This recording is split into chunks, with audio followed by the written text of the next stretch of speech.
Aujourd'hui, on va aborder le sujet des amplificateurs opérationnels, dit AOP, en abrégé, OP.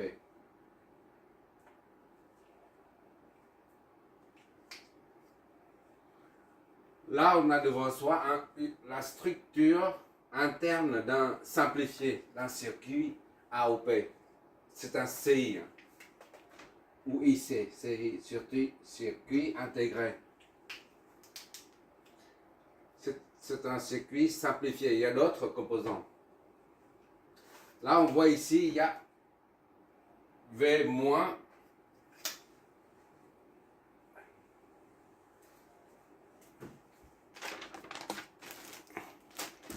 V- ici.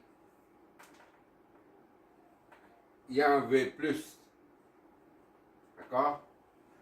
Il y a VCC et il y a V moins VEE et enfin VOUT.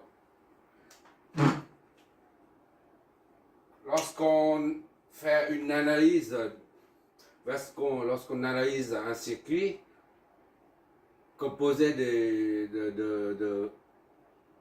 d'un amplificateur opérationnel ou plusieurs, peu importe, on n'étudie pas la structure interne de l'AOP. D'accord? On ne cherche pas à savoir si, les courants qui passent dans chaque branche du circuit. Même si on sait où se trouvent les diodes, où se trouvent les transistors, les résistants, tout ça, mais ça, on n'en s'occupe pas. On s'occupe seulement de ce qui arrive ici, à ce niveau, V-, V- et V+. C'est-à-dire les entrées. On appelle ça les entrées. Là, c'est une entrée aussi. Il y a deux entrées. Pour chaque amplificateur opérationnel, chaque AOP, il y a deux entrées. Et une sortie, c'est VOUT. D'accord? Et pour qu'un AOP fonctionne, il faut l'alimenter. Et soit on l'alimente par soit on utilise une alimentation fractionnelle, c'est-à-dire V+ et V-. Une alimentation positive et une alimentation négative. Voilà. On ne cherche pas ce qui se passe à l'intérieur du circuit, d'accord?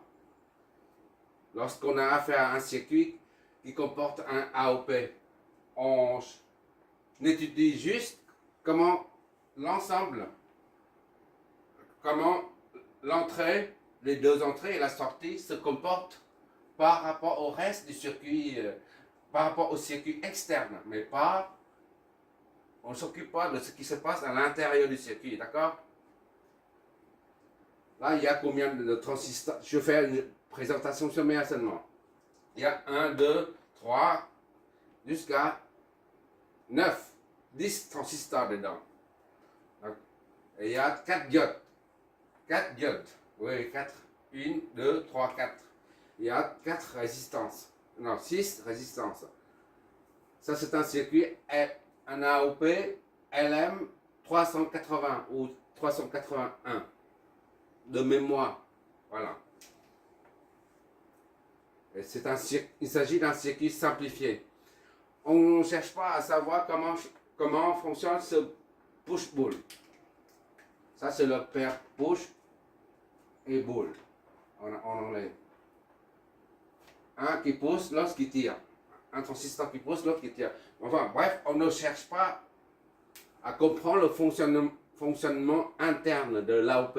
D'accord? Tout ce qu'on doit savoir, c'est ce qu'on injecte dedans. Ce qu'on injecte, on injecte une tension ici et une autre ici. D'accord? Et la différence des deux, on appelle la différentielle. C'est pour ça on dit la différence, on dit amplificateur différentiel. Et là, c'est à partir de ces deux signaux qui entrent, on recueille à la sortie VA, qui est amplifié d'un coefficient dit A. Hop. A. Si par exemple, ici c'est, on injecte 1 milliampère à la sortie, on recueille 10 ampères ou 1000 ampères, par exemple. Et bien, à la sortie, Vout, on recueille 1000 ampères, ça signifie que amplification, le coefficient d'amplification est de Vout sur ça, c'est-à-dire 1000. D'accord? Ça sur ça. L'entrée, les entrées sont là et la sortie est là. La différence entre l'entrée et la sortie représente le coefficient d'amplification. D'accord? Bon, maintenant pour représenter un AOP,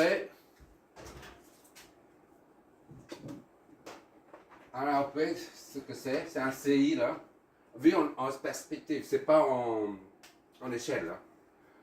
Je préfère, normalement c'est comme ça. Voilà. Et les pattes. Voilà, j'ai aplati un peu. C'est pas en échelle, c'est un LM, c'est un amplificateur, un AOP LF 411. À l'intérieur, il y a 21 BJT, c'est-à-dire 21 transistors bipolaires, d'accord? Transistors comme ça. Et transistors MOSFET, au fait, on n'est pas encore là, on verra ça après. Et 11 résistances, ainsi qu'un condensateur. Et la vue de dessus, c'est ça. Ça, il y a une petite encoche ici, au milieu. Et pour compter les pattes, il y a 1, 2, 3, 4, 5, 6, 7, 8. Il y a 8 pattes. On va dans ce sens-là.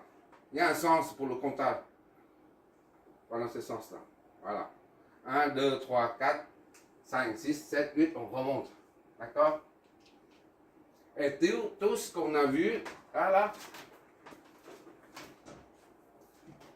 toute la structure interne, tous les composants électroniques, la configuration interne est représentée par un simple triangle. Comme ça. D'accord? On met un signe moins et plus pour dire l'entrée, les deux entrées, entrée plus et l'entrée moins, ainsi que la sortie. L'entrée plus, l'entrée moins et la sortie c'est là, à ce niveau. D'accord? L'entrée plus, l'entrée moins, là, l'entrée plus. Voilà, c'est la représentation, c'est le symbole d'un amplificateur. Et pour que l'amplificateur fonctionne, il faut deux alimentations. VCC et moins VEE. D'accord? VCC et moins VEE en dessous. Donc, il faut deux pattes encore. VCC et VEE. Moins VEE. D'accord? Ça, c'est Vout. Ça, V moins et ça, V plus. D'accord? On met de l'autre côté. Pour mieux voir. L'ensemble de la structure interne de l'AOP est représenté par un triangle. Voilà. Et je reprends juste. Hein. Juste. L'entrée moins est désignée par un signe moins. L'entrée plus par un signe plus. Voilà. Et la sortie, c'est ici. Ça, c'est le point ici, là. Le point ici, là. On remet là. Et le point ici, le rond, là. Pour connecter avec le monde extérieur. Et la sortie, ça, ce rond, là, c'est ici. Ah. Moins, V plus. Voilà. Et deux alimes, V plus, CC, plus VCC et moins VCC EE. D'accord? Or, il y a 8 pattes Nous, on est en présence de. On a jusqu'à présent que 5. Et il y a il y a 3 autres pattes pour la compensation. Mais pour notre analyse, ça c'est pour la maintenance. Pour la maintenance, il y a 2 autres pattes et une autre patte encore.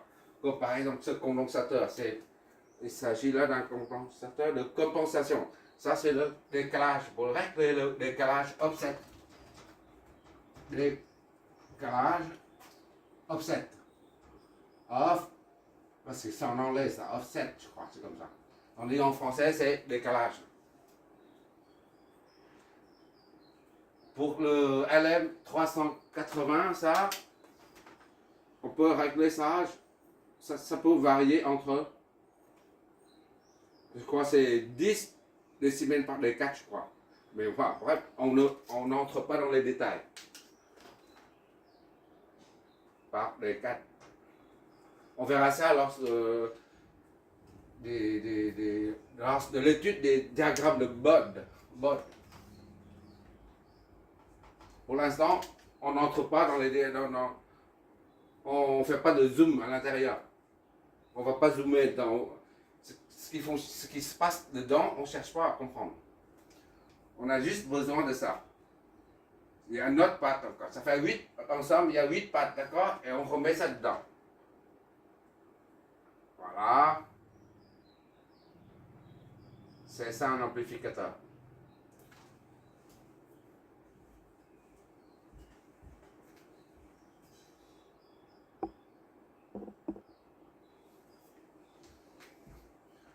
Ici, la patte 1, c'est pour la compensation. Bon, j'écris en abrégé. Compensation. Et 2, c'est l'entrée. Ça, c'est...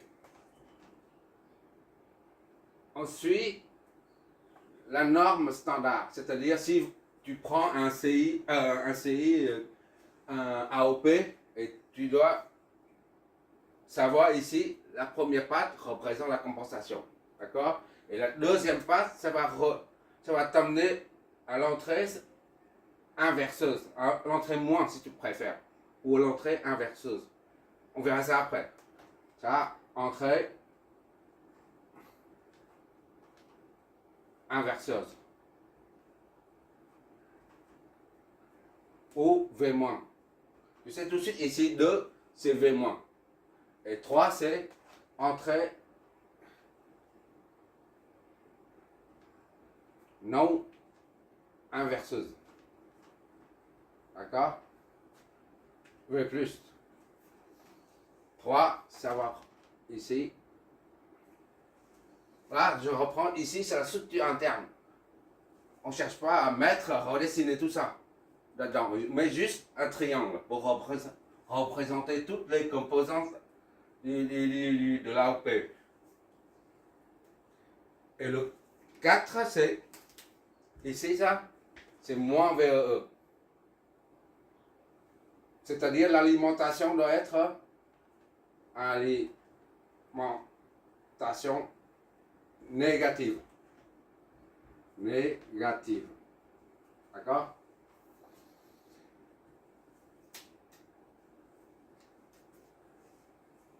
Cinq, c'est la compensation. C'est pareil. Compensation. Et 6, c'est quoi déjà? 6, c'est la sortie.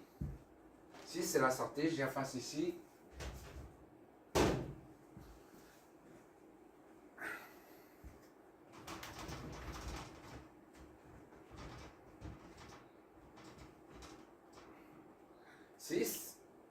Allez, VA, c'est la sortie. 6, c'est ici. C'est sortie. D'accord? Sortie. Je viens. R. Et enfin, 7, c'est V+. V. Là, c'est nég. 7, c'est V+, ici.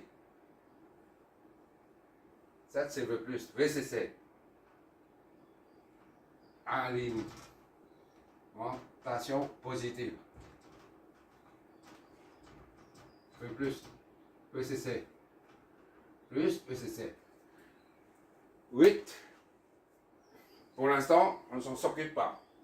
D'accord? Récapitulons, on a besoin de 2 entrées. Non inverseuse et inverseuse. Et 2 autres alimentations pour le broche, le pâte pour alimenter l'AOP. Afin qu'il fonctionne. S'il n'y a pas d'alimentation, il ne fonctionne pas. D'accord? Et enfin, une sortie seulement. Voilà. Là, c'est décalage. Pour l'instant, on retient ici, ça c'est 2, 3, 6. On peut oublier les alimentations, les pâtes d'alimentation. Parce que c'est sous-entendu, pour que l'AOP fonctionne, il faut qu'il soit alimenté. Ça, tout le monde comprend. Donc, on retient 2, 3 et 6. C'est-à-dire ici, ce qui nous préoccupe, c'est ça. Ce qui nous intéresse, c'est ça, ça et ça. C'est tout. Et pour que ça, un AOP fonctionne, il est tout à fait normal qu'il soit alimenté. Donc on ne met pas non plus ça. Finalement, on ne voit que ça. D'accord?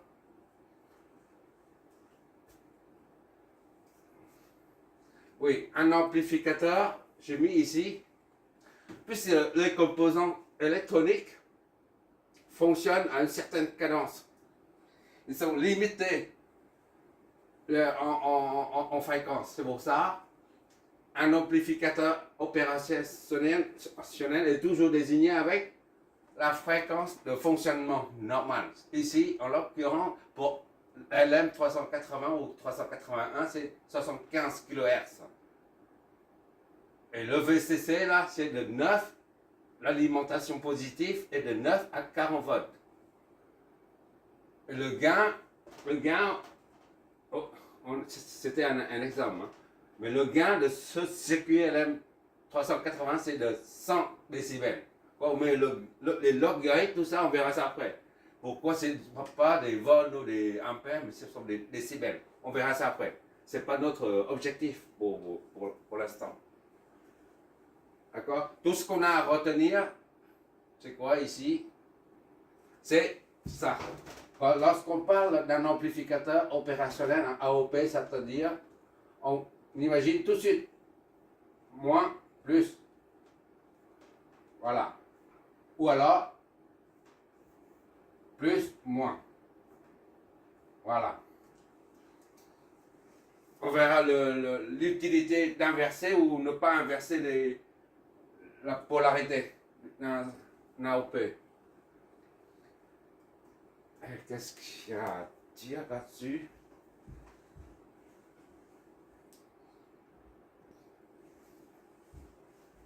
Dernière chose à propos des AOP, c'est que lorsqu'on injecte un signal qui a quelque chose, sa forme dans une boîte noire, d'accord? On injecte un signal dedans. Le courant I va traverser l'AOP. Là, c'est AOP. Ou un autre circuit, peu importe. On injecte un courant I, et bah, ça c'est V. Ça va nous donner la résistance. U est égal à RI, R est égal à I, c'est la dôme. Et ça nous donne la résistance ou l'impédance. S'il s'agit des signaux alternatifs, on dit l'impédance. Lorsqu'il s'agit d'un signal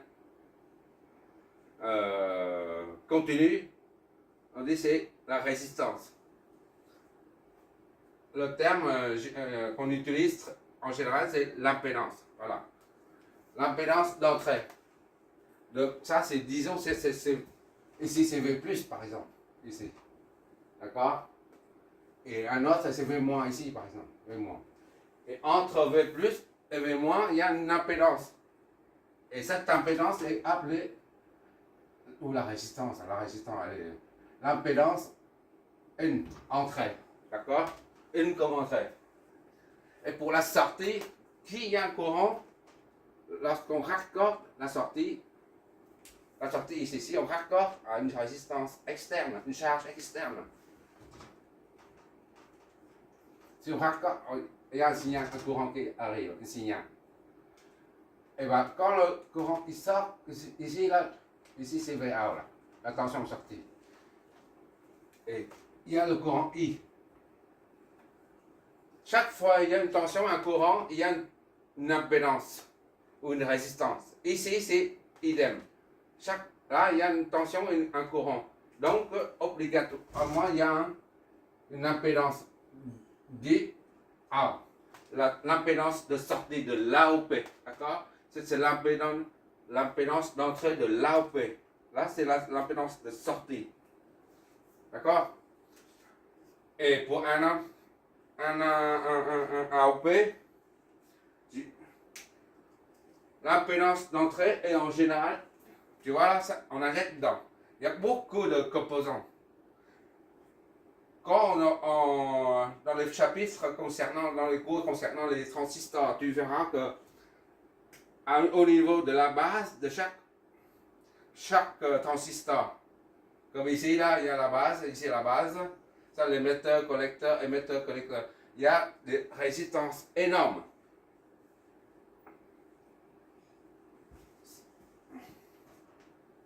Et comme ici là, il y a, d'accord, la sortie là. Bon, c'est pas en général, c'est tout le temps c'est comme ça. C'est-à-dire, l'impédance d'entrée est très grande. Très grande. Et l'impédance de sortie est très petite. Voilà, ça, il faut retenir ça. Je reprends, on injecte un signal dans l'AOP via deux entrées, V+, et V-. D'accord? Il en résulte une impédance. À partir de la loi d'Ohm, on en déduit l'impédance d'entrée. Puisqu'il s'agit d'un signal d'entrée, donc, et par conséquent, l'impédance, c'est l'impédance d'entrée. Et à la sortie, comme il y a un courant, il y a une tension de sortie, cela crée une impédance, comme en haut. Et on l'appelle l'impédance de sortie. Et pour un AOP, l'impédance d'entrée est très grande. Vu la configuration du circuit, vu le composant électronique, vu le résistant, tout ça là, l'impédance d'entrée est très grande. Et l'impédance de sortie est très petite par rapport à ça. ZOut est petit par rapport à ça. D'accord? Par exemple, ici, c'est Zin, c'est 200K, par exemple. 200 kΩ. Et bien, Zout, c'est 100 ohms. Ça fait 200 000 divisé par 100, ça donne comme 200 000 divisé par 100. Ça donne 20. Ça donne 2000. C'est-à-dire, l'impédance d'entrée est 2000 fois plus grande que l'impédance de sortie VA. D'accord. Il n'y a que ça à retenir pour un amplificateur opérationnel AOP. Et quoi d'autre?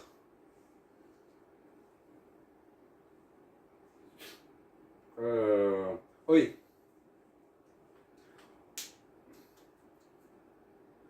On va, tout ça là, tout ce qui est à l'intérieur, va produire un courant I qui sort. D'accord? C'est-à-dire tout ça là va produire un courant I à partir de les signaux qui rentrent ici. Et ça va fabriquer, l'ensemble de ça va fabriquer un courant I qui sort. Et l'ensemble de ce circuit est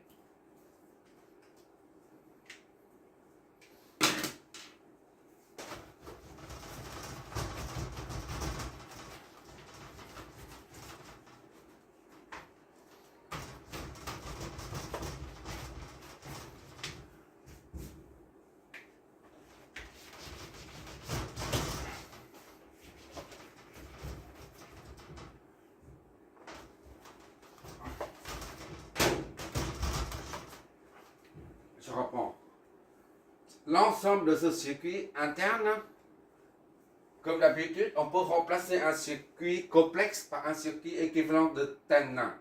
D'accord? Et tout ça, là, tout l'amplificateur est remplacé par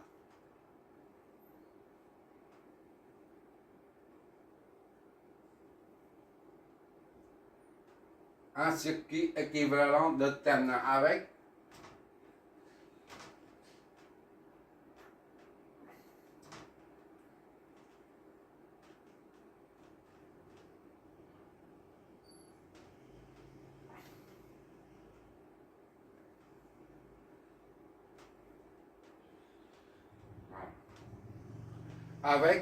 Z in, c'est ici. Et ça, c'est Z out, c'est là. Et enfin, qui dit ce qui est équivalent de Tenna, il dit source de tension dépendante, VTH. D'accord? Ça, c'est V-, ça, c'est V+. Ici. Et la sortie, c'est VA ici. Si on raccorde à une charge, il y a un courant qui sort. Voilà. Là, c'est le circuit équivalent de Tenna qui est à vide. D'accord? Ici, et là, c'est la même chose. Quand l'AOP est à vide, en charge, ça change. Voilà, c'est en résumé, l'ensemble du circuit, la structure interne, l'ensemble du circuit est représenté par ce circuit-là. Une impédance d'entrée et une impédance de sortie raccordée à une source de tension dépendante qui est une tension équivalente de Tenna. On a bien vu que quelle que soit la complexité du circuit, on peut remplacer le circuit par un circuit équivalent de Tenna. Voilà, c'est tout ce qu'on a. Et ici, on peut éventuellement dire c'est VD. D'accord? C'est la différence des deux. Différent des deux. Voilà. Et je ne me sers jamais. On n'a pas à calculer la différence des deux.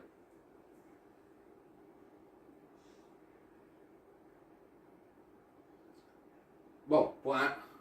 Voilà. Tout ça est représenté par ça. Chaque fois, on a un circuit à analyser. Par exemple, un circuit comme ça, peu importe. En plus. Voilà. C'est un exemple. Hein. Bon. Qu'est-ce que je voulais dire tout à l'heure? Oui. Chaque fois on a un circuit à amplificateur, à AOP, on dessine ça. On doit dessiner ça, ce schéma-là, pour pouvoir l'étudier. On ne dessine pas ce schéma, ce circuit, d'accord? On utilise le circuit réduit pour étudier, pour analyser ce qui se passe ici, le courant qui rentre, qui sort, les tensions, tout ça là, les tensions aux bornes. Voilà. Pour étudier tout ça, pour connaître le courant qui passe dedans, la tension aux bornes de chaque élément du circuit externe, du circuit externe, et voilà, on remplace le circuit interne par ça. C'est-à-dire, on met ça ici. D'accord?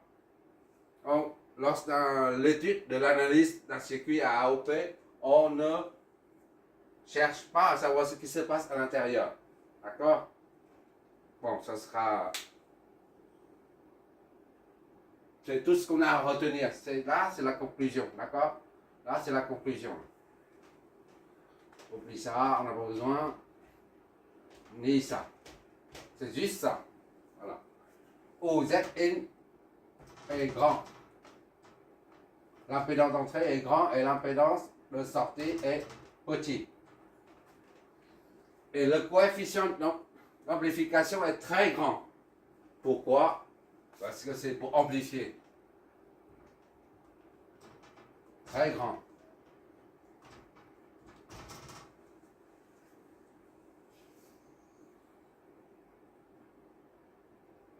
Bon, on va faire un exemple d'application. Comme ça, on verra un exemple, mais on calcule 2 fois pour bien assimiler le schéma équivalent de ça.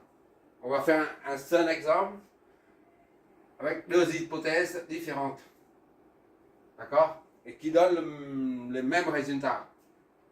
Même si on adopte 2 hypothèses différentes, on arrivera au même résultat. C'est ça le but, c'est l'objectif de notre premier exercice d'application.